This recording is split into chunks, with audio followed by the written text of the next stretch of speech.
बड़े होकर के सृष्टि का विस्तार करो। लेकिन शरद कुमार जी सोचने लगे हमें विवाह तो करना नहीं है, भगवान का भजन करना है। तो शरद कुमार जी 5 वर्ष से 6 वर्ष के हुए ही नहीं, ना तो बड़े होंगे और ना विवाह करना पड़ेगा। इसलिए महाराज चारों भाई कुमार हैं, उम्र में सबसे बड़े।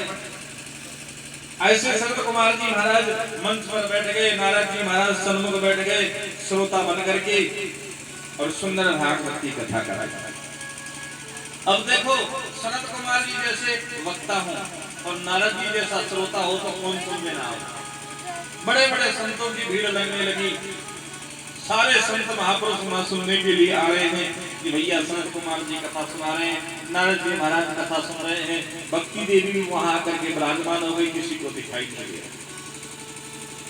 आज महाराज भागवत कथा सनत कुमार जी सुना रहे हैं और इधर नारद जी महाराज सनत कुमार जी से पूछने लगे कि प्रभु भगवान की कथा जो आप श्रवण पाठ करा रहे हैं इसको जीव जीते जी सुने, सुन करके नियम पालन करे और उससे मुक्ति प्राप्त हो जाए, कोई बड़ी बात नहीं। लेकिन क्या कभी ऐसा संभव है कि कोई जीव प्राणी मर जाए और मरने के उपरांत यदि भागवत की कथा सुनाई जाए तो उसका भी कल्याण हो सकता है?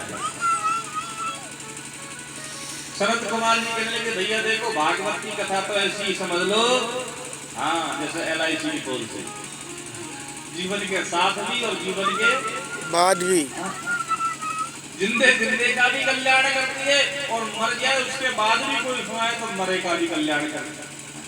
बोले आप मर जाओगे पत्नी को मिलेगा, बच्चे को मिलेगा, लेकिन मिलेगा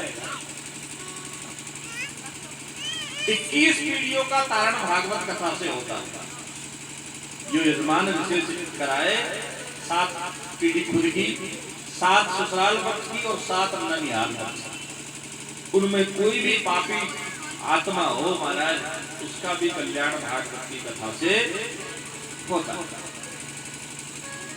सनत कुमार जी महाराज कथा सुना लेंगे। देखो एक बहुत सुंदर कथा आपको सुनाए कि तुंगभद्रा तटे पूर्वं भूतवन् मुनमुत्तमं यत्र वर्णा सुधर्मेण सत्य सत्यकर्म तत्पराः। तुंगभद्रा नदी के किनारे आत्मदेव नाम का एक ब्राह्मण रहता है। आत्मदेव नाम के महाराज सुंदर ब्राह्मण पूजा पाठ करते हैं, कर्म कांड करते हैं, प्रभु की भक्ति करते हैं, बड़े संतोषी ब्राह्मण हैं। अब महाराज उनकी धर्म पत्नी जिनका नाम धुंधली देवी, ब्राह्मण भोले वाले सीधे बहुत कर्म कांडी है, लेकिन जो ब्राह्मणी है वो टेढ़ी है। अब दोनों सीधे हो गए तो कैसे काम चले, एक तो टेढ़ा होता, ब्राह्मणी थोड़ी चालाक। प्रेम से महाराज सेवा करते हैं, लेकिन ब्राह्मण के यहाँ कोई संतान नहीं। गाय भी लेके आते हैं, एक बार बछड़ा बच्चियां देती है, बच्चा हो जाता है। तुलसी का वृक्ष भी सूख जाता है, पितृ भी हाथों से भोग ग्रहण नहीं करते। ब्राह्मण ने मन में सोचा कि ऐसा हमारे जीवन में हमने क्या कर दिया जो ये सब हो रहा है। वन में गए, एक दिन पंडित जी मिल गए तो पंडित जी से पूछने लगे कि महाराज बड़ी सेवा करते हैं, ठाकुर जी की सेवा में लगे रहते हैं, लेकिन क्या जीवन ऐसे निकल जाएगा कि जो संतान को योग बनेगा बना देखो ने हमारे जीवन में या जन्म है कि नहीं। ब्राह्मण देवता ने देखा, मस्तक की रेखा पढ़ करके कहने लगे आप इस जन्म की बात करते हो, आपको 7 जन्म में कोई संतान का योग ही। अब तक 1 जन्म का रोना था, पंडित जी ने 7 जन्म का रोना बता दिया। अब तो और मरना था, अब तो घर जाएंगे ही नहीं, अभी आपके सामने इस तालाब में कूदेंगे। ऐसे जीने से क्या फायदा जब कुछ होना ही नहीं, क्यों नहीं, किसके लिए मर जाएंगे। ब्राह्मण कहने लगे कथम रोदीयसी विप्रकाते चिंता बलीयसी वदम त्वं सत्वरं मय्ये स्वस्य दुःखस्य कारण। क्या कारण है, क्यों रोते हो? बोले महाराज संतान नहीं है, कुछ ऐसा उपाय करो जो हमारे घर में एक बेटा है जाए। क्या होगा बेटा होना से? अरे बोले महाराज बेटा जरूरी है, मरे का जब बोला होता तो वही देखो माथे तो वही फोड़े, पहले मरे के बाद फोड़ते थे, जिंदे जिंदे फोड़ते थे। बोले जब तक इंतजार कौन करेगा।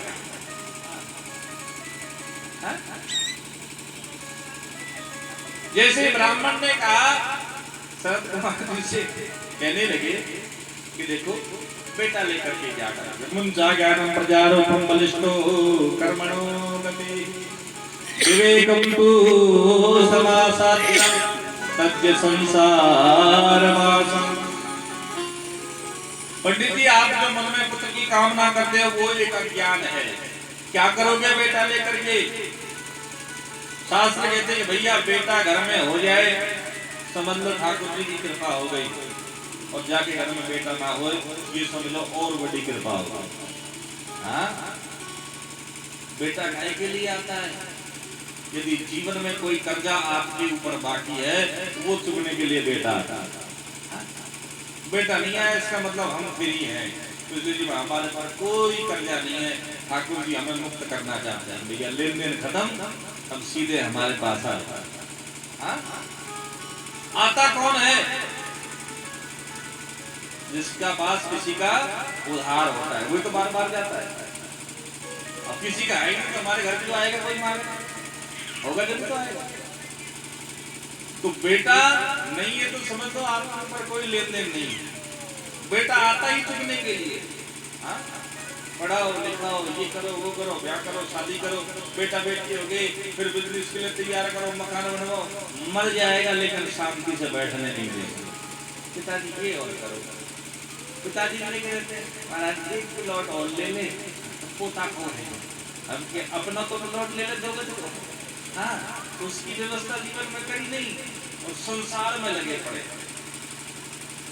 तो भैया बेटा आता है, देखो नहीं आया कुछ दिन का दुख होता है, हुआ ही नहीं सब्र कर लिया, हुआ 2-4-6 महीने का हुआ मर गया, 2-4 महीने रोते फिर सब्र कर लेते कि हुआ था लेकिन मर गया। लेकिन भैया बेटा हो जाए और पुत्र हो जाए तो वो जीव वो प्राणी क्या करते हैं? फिर वही जो बेटा बेटा मांगते हैं वो क्या कहते हैं कि ऐसे थे तो जोर से बोलो मरना वाला। अब कहते हैं जब 1 लाख पड़ती बेटे की एक ही बार में समझ में आ जाना तुरंत। 100-150 जैसा होता है, एक दबाया सब लिखा है, एक ही थप्पड़ में तुरंत समझ में आता है कि नहीं होता। अरे यही तो संत महापुरुष जीवन से समझाते हैं क्या करो, लेकिन तब समझ में नहीं आया। राधे राधे जोर से बोलना पड़ेगा राधे। समझ में नहीं आता, कईयों को तो महाराज फिर भी नहीं आता। ऐसे ऐसे स्टैंड जाने पड़ ली। हम कहते हैं कि सुखी जीवन ले लो, कहीं चले जाओ आश्रम में रहो। हाँ खूब आ रहा है, कहाँ जाएंगे छोड़ के, अपना ही तो है, हम मर तो फिर यहाँ अपना ही है। देखो संसार है, संसार तो छोड़ना पड़ेगा, संसार आपको नहीं छोड़ेगा। जब तक छोड़ने की हिम्मत नहीं बांधोगे